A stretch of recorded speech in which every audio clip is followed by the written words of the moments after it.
हलचल TV network और आप देख रहे हैं हलचल टीवी न्यूज़।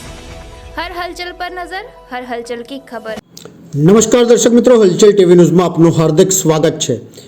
આપણા સમાજની મહિલાઓને આર્થિક રીતે સફળ અને સક્ષમ બનાવવા માટે રાજ્ય સરકાર દ્વારા મિશન મંગલમ નામનું એક અભિયાન શરૂ કરવામાં આવ્યું છે, જેનું મુખ્ય ધ્યેય મહિલાઓને યોગ્ય મદદ પૂરી પાડી તેઓ આત્મનિર્ભર બનાવવાનો છે।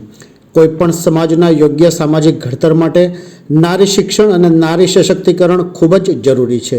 છેલ્લા 35 વર્ષથી ફ્લો આર્ટ ગેલેરી આપણા સમાજના કલા કારીગરીનો વારસો જીવંત રાખવાનો અને આપણા વિસ્તારના કલાકારોને પ્રોત્સાહિત કરી તેમને એમની કલાનો આર્થિક લાભ થાય એ માટે હંમેશા કાર્યરત રહી છે।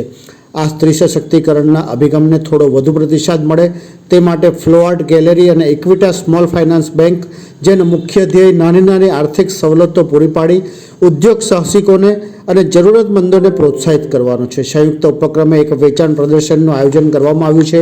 આ પ્રદર્શન સંપૂર્ણપણે મહિલાઓ દ્વારા અને મહિલાઓ માટે જ યોજવામાં આવેલ છે।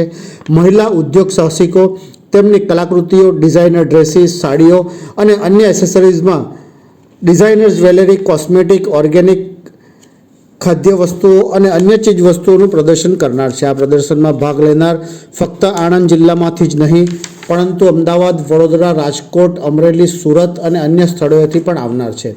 આ પ્રદર્શનના ઉદ્ઘાટન સમારોહમાં અતિથિ વિશેષ તરીકે શ્રીમતી દીપાલીબેન મિતેશભાઈ પટેલ અને મુખ્ય મહેમાન તરીકે ઇક્વિટાસ બેંકના સિનિયર મેનેજર નીપાબેન શાહ ઉપસ્થિત રહેશે।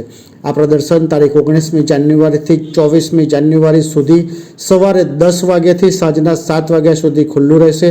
ફ્લો આર્ટના શ્રીમતી કલ્પનાબેન અમીન અને ઇક્વિટા સ્મોલ ફાઇનાન્સ બેંકના સિનિયર મેનેજર નીપાબેન એક સંયુક્ત નિવેદન દ્વારા આપણા વિસ્તારના નાગરિકોને પ્રદર્શનની મુલાકાત લઈ સ્ત્રી સશક્તિકરણના નાના પ્રોત્સાહનને ટેકો આપવાની નમ્ર અપીલ કરે છે। હું કલ્પના અમીન ફ્લો આર્ટની ઓનર છું। 40 વર્ષથી આ મારી ગેલેરી છે, ફ્લો આર્ટ ગેલેરી, અહીંયા વલ્લભ વિદ્યાનગરમાં। અને ઘણું બધું કામ મેં પણ મારી જાતે પણ કર્યું છે આર્ટ વર્કમાં અને ક્રિએટિવ ફિલ્ડમાં, અને સમાજે અને કોમ્યુનિટીએ મને ઘણી મદદ કરી છે। તો હવે મને એમ થયું કે હું પણ બહેનોને કંઈક કરી શકું, સપોર્ટ અને મદદ આપી શકું, એટલે એવો વિચાર આવી અને એક એક્ઝિબિશન ઊભું કર્યું છે બહેનો માટે। એ સિર્ફ for the women, by the women and for women empowerment છે। 35 બહેનો ભાગ લેવાની છે અને દરેક જણા ક્રિએટિવ જુદી જુદી વસ્તુ લાવી રહ્યા છે। જાન્યુઆરી એટલે આપણો best month of the year કહેવાય, જે બધાના સગાવાલા અમેરિકા, લંડન, ઓસ્ટ્રેલિયાથી બધેથી આવે, એટલા બધા વેડિંગ્સ હોય, એટલે પ્રાઇમ ટાઈમ છે। એટલે આ ટાઈમે મને એમ થયું કે એક્ઝિબિશન રાખું। 19, 20 અને 21 જાન્યુઆરી આપણે ફૂલ ડે સવારે 10 થી રાત્રે 8 વાગ્યા સુધી રાખ્યું છે અહીંયા એક્ઝિબિશન। મારી જે ગેલેરી નીચે હતી એમાં આર્ટ જે ડિસ્પ્લે કર્યું હતું એ બધું ખાલી કરી પાછળના વર્કશોપ, શેડ અને મેં બધાને સરસ રીતે સ્ટોલ ડિસ્ટ્રીબ્યુટ કરી આપ્યા છે। અને દરેક બહેનો એટલી ક્રિએટિવ વસ્તુઓ લઈને આવી છે। બોમ્બેની બહેનો છે, રાજકોટની, અમરેલીની, અમદાવાદ, વડોદરા, બધે આપણા ગુજરાતમાંથી જ બધી બહેનો આવી છે। જે ગુજરાતે મને આટલો સપોર્ટ આપ્યો તો મારે એ જ આપણી ગુજરાતી બહેનોને ખૂબ સપોર્ટ આપવો છે। નરેન્દ્ર મોદી જ્યારે આપણા ચીફ મિનિસ્ટર હતા ત્યારે ગુજરાતને 50 વર્ષ થયા અને ઉજવ્યા હતા, ત્યારે એમણે એક કોફી ટેબલ બુક બહાર પાડી હતી જેનું નામ હતું કે 50 બહેનોએ જે આ 50 વર્ષમાં જે કામ આપ્યું અને ગુજરાતને નેશનલ અને ઇન્ટરનેશનલ લેવલ ઉપર લઈ ગયા, એ ચોપડી છે।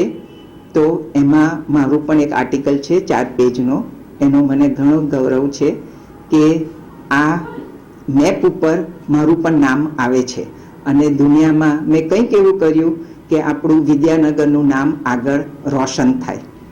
આજે અમારી જે કલાકૃતિઓ છે એ ઓસ્ટ્રેલિયા, ન્યૂઝીલેન્ડ, અમેરિકા, આફ્રિકા, યુરોપમાં, ઇંગ્લેન્ડ, દુબઈ બધે જ જઈ રહી છે।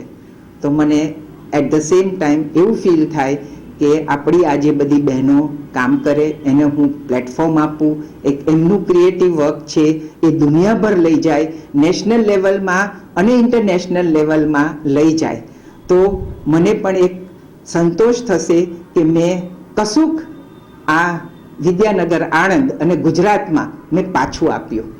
તો આપ સર્વે આવો, જુઓ આ બહેનોનું મહેનત અને કલાકૃતિઓ અને એમને શું ક્રિએટ કર્યું છે બહેનો માટે, અને બહેનો જ કરી રહી છે.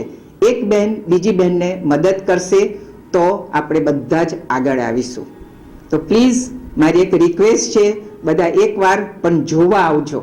ડેફિનેટલી અમારી આર્ટ ગેલેરી ફ્લોઆર્ટ ઉપર 19, 20 અને 21 ફૂલ ડે.